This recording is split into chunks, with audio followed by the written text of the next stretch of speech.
दुम कटे सियार की कहानी। एक समय की बात है, एक बड़े से जंगल में एक सियार रहता था। सियार जंगल में चलते चलते शिकारी के जाल में जाकर फंस जाता है। शिकारी सियार को मारना चाहता है। शिकारी कहता है, तुम यहाँ तक आए हो तो यहाँ से जिंदा नहीं जा पाओगे।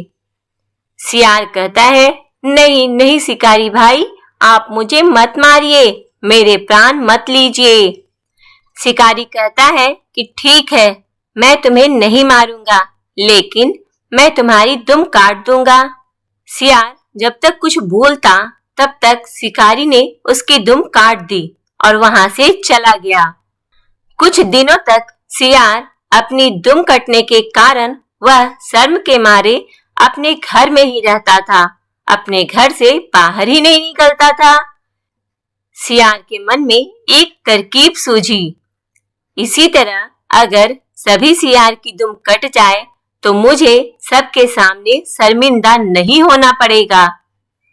पर ऐसी कौन सी तरीके हो सकते थे कि सभी सियार अपनी दुम काट ले? दुम कटा सियार बहुत सोचा कि किसी तरह सभी सियार का दुम कट जाए, और फिर सोचते सोचते उसे एक तरकीब सूझी। उसने सभी सियारों की एक सभा बुलाई और उसने कहा, मेरे प्यारे भाइयों, मैं आप सबको एक आश्चर्यचकित बात बताना चाहता हूँ। उसे सुनकर आप सबकी आंखें खुली की खुली रह जाएंगी। तो आप सब सुनिए। अभी अभी हमें पता चला है कि हमारी दुम बिल्कुल बेकार की चीज है, इसका कोई भी काम नहीं है। हमारा दुम किसी काम में नहीं आता, इसलिए मैं अपनी दुम कटा दिया और मैं बहुत ही मजे में हूँ। अगर आप सभी मेरी तरह अपनी दुम हटा लें तो आप सब भी मेरी तरह बिल्कुल चुस्त दुरुस्त और हल्का फुल्का महसूस करेंगे, एकदम फिट हीरो के जैसे दिखेंगे।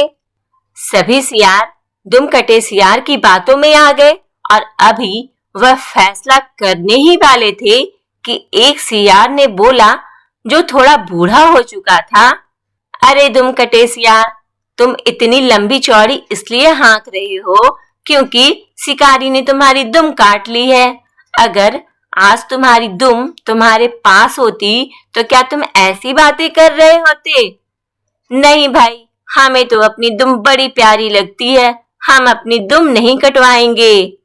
यह सुनकर दुम कटा सियार शर्म के मारे पानी पानी हो गया और शर्म के मारे सर झुकाकर वहां से चला गया।